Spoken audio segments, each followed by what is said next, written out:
Hello friends, த சொர்ணரே ஸ்டைலில் இன்றைக்கி நம்ம பார்க்குறது சூப்பரான ஒரு கார்த்திகை தீபம் ஸ்பெஷல் ஸ்டாண்டுங்க.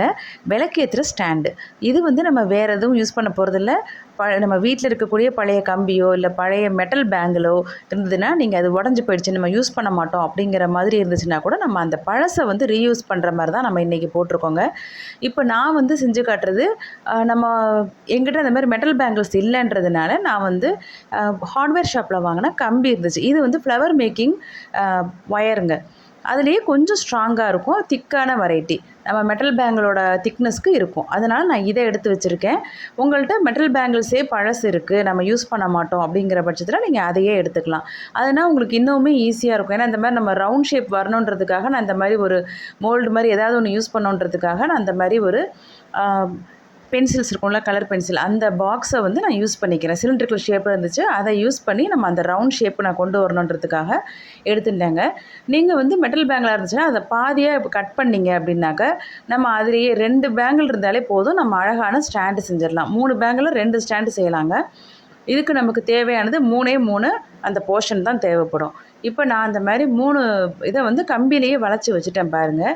இப்போ இதை வந்து நம்ம இந்த மாதிரி வளைச்சதை இந்த மாதிரி அரேஞ்ச் பண்ணிக்கோங்க. அரேஞ்ச் பண்ணது அது உங்களுக்கு அசையாமல் ஆடாமல் இருக்கணும்ல, அதுக்காக நம்ம என்ன பண்ணுறோம், செல்லோ டேப் போட்டு ஃபஸ்ட்டு நம்ம அதை சீல் பண்ணிக்கிறோம். இப்போ நான் உங்களுக்கு அதையும் காட்டுறேன் பாருங்கள்.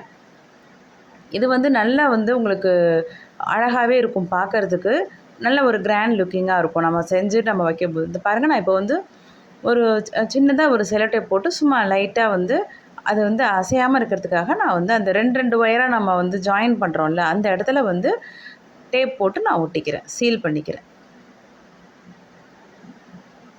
இது வந்து உங்களுக்கு ஈஸியாக இருக்கணுன்றதுக்காக தான் நான் அந்த மாதிரி பண்ணியிருக்கேங்க. இப்போ அதே மாதிரி நம்ம 3 புறமும் செஞ்சுட்டு அது பார்த்திங்கன்னா ஒரு அழகான முக்காலி வடிவத்தில் வரும். இந்த ஸ்டூல் வந்து சின்னதான ஸ்டூல் முக்காலி வடிவத்தில் இருக்கும். ரொம்ப பார்க்குறதுக்கு க்யூட்டாக இருக்கும். பாருங்கள்.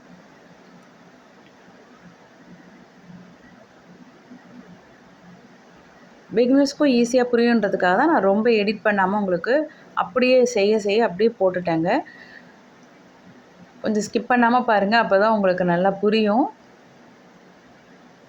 நாளைக்கு நம்ம தீபத்துக்கு இந்த மாதிரி அழகான ஸ்டாண்ட் ஏற்றிட்டு நம்ம வந்து வெளி வாசலில் 2 சைடும் வச்சிங்கனாக்கா ரொம்ப அழகாக இருக்கும் பார்க்குறதுக்கு. நான் உங்களுக்கு இதில் விளக்கு வச்சு ஏற்றியும் காமிச்சிருக்கேன், லாஸ்ட்டில் பாருங்கள். ரொம்ப அழகாக இருக்கும். பார்க்கும்போது தான் உங்களுக்கு அதோட ஃபினிஷிங் பார்க்கும்போது தான் ரொம்ப அதோட அழகு தெரியும். இப்போ நம்ம இந்த மாதிரி முக்காலி ஷேப்புக்கு கொண்டு வந்துட்டோம் இல்லைங்களா?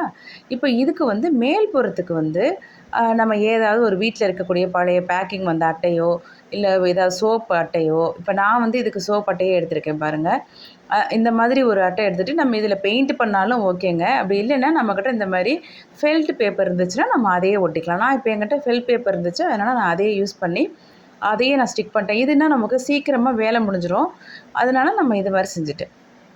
இப்போ நம்ம இதுதான் வைக்க போகிறோம் இந்த மாதிரி மேலே. இதில் தான் நம்ம விளக்கு ஏற்றுறதுக்காக நம்ம ஒரு இடம் வேணும் இல்லைங்களா? அதனால் நம்ம இந்த இடத்த வந்து கரெக்டாக நம்ம இந்த மாதிரி ஒரு ரவுண்ட் ஷேப்புக்கு அதுக்கு ஏற்ற மாதிரி அந்த முக்காலிக்கு நம்ம அழகான ஸ்டூலாக வர்றதுக்கு நம்ம அந்த ரவுண்ட் ஷேப்பில் ஏதாவது ஒரு மூடியை வச்சோ ஏதாவது ஒரு உங்கள்கிட்ட ஒரு அளவு இருந்துச்சுன்னா அதை வச்சு நீங்கள் வந்து கட் பண்ணிக்கலாம். இப்போ இந்த மாதிரி 15 ரூபாய்க்கு ஒரு 10 பால்ஸ் மாதிரி கிடைக்குதுங்க. இந்த மாதிரி பால்ஸ் கிடைச்சாலும் பரவாயில்ல. இல்லை உங்கள்கிட்ட எம்சீல் இருக்குது, ஃபெவிக்ரிலில் வரக்கூடிய அந்த இது இருக்குது அப்படின்னாக்க நீங்கள் அதையுமே நம்ம இந்த மாதிரி பால் ஷேப்புக்கு நம்ம உருட்டிட்டு கூட நீங்கள் வச்சுக்கலாம். அது இன்னுமே உங்களுக்கு நல்லா ஸ்ட்ராங்காக இருக்கும். நான் இப்போ இதுக்கு வந்து ஃபெவிபாண்ட் யூஸ் பண்ண போகிறேங்க. இது வந்து நல்லா வந்து உங்களுக்கு ஸ்ட்ராங்காக பிடிச்சிக்குது. அதனால் நான் இப்போ என்கிட்ட வந்து அந்த எம்சீல் நான் இப்போ உடனே போட முடியலங்கிறனால நான் இதே யூஸ் பண்ணிட்டேன். உங்கள்கிட்ட எம்சீல் இருக்குது, உங்களால் அதெல்லாம் செய்ய முடியும் அப்படின்னாக்கா நீங்கள் டக்குன்னு அதே கூட நீங்கள் எடுத்து இந்த பால்ஸுக்கு பதிலாக நீங்கள் அதே ஃபிக்ஸ் பண்ணிக்கலாம். ஏன்னா ஸ்டாண்டோட அடிபாகமும் நல்லா இருந்துச்சுன்னா தான் நமக்கு வந்து விளக்கேற்றும் போது அது கீழே விழாமல் இருக்கும். அதனால தான் நான் வந்து இன்றைக்கி இந்த மாதிரி ஒரு நல்ல பேஸ் வந்து நல்லா இருக்கணுன்றதுக்காக நான் இந்த மாதிரி பால்ஸ் என்கிட்ட இருந்ததுனால நான் யூஸ் பண்ணுறேங்க. இல்லைன்னா நீங்கள் அந்த மாதிரி எம்சிலோ அந்த மாதிரி ஏதாவது ஒரு கிளேவோ நம்ம வீட்டிலே செய்வோம் இல்லைங்களா, கிளே, அந்த மாதிரி காஞ்சு போகிற ஏர் ட்ரை கிளே எதுவாக இருந்தாலும் நீங்கள் அதை ஒட்டிக்கலாம். எதுவாக இருந்தாலுமே நீங்கள் கொஞ்சமாக அதில் க்ளூ அப்ளை பண்ணிவிட்டு நீங்கள் ஒட்டினீங்கன்னா நல்லா வந்து ஸ்ட்ராங்காக பிடிச்சிக்கும். நமக்கு பயம் வேண்டாம், அது விழுந்துருமோ அப்படிங்கிற பயம் இருக்காது. இப்போது அதோட பேக் சைடு நான் உங்களுக்கு திருப்பி போட்டு காட்டுறேன் பாருங்கள். இப்போ நம்ம இதுக்கு வந்து நான் வந்து இந்த கோல்டன் கலர் லேஸ் இருந்ததுங்க, அதை வந்து நான் அப்படியே சுற்றி விட்டுட்டேன். அப்போ அவங்களுக்கு அந்த கம்பி வந்து தெரியாது இல்லையா, அதனால நான் கோல்டன் லேஸ் போட்டு அதை நல்லா அழகாக சுற்றிட்டேன். இப்போ இதோட ஃபினிஷிங் ஸ்டேஜ் பாருங்கள். இந்த மாதிரி தான் நமக்கு அழகான ஸ்டூல் ரெடி ஆகிடும். சின்னதான ஒரு மனை மாதிரி. இப்போ அதில் நான் உங்களுக்கு விளக்கும் வச்சு ஏற்றி காமிக்கிறேன் பாருங்கள் ஃப்ரெண்ட்ஸ். பிடிச்சிருந்தா ஷேர் பண்ணுங்கள், லைக் பண்ணுங்கள், கமெண்ட்ஸ்லேயும் சொல்லுங்கள் ஃப்ரெண்ட்ஸ். Bye friends.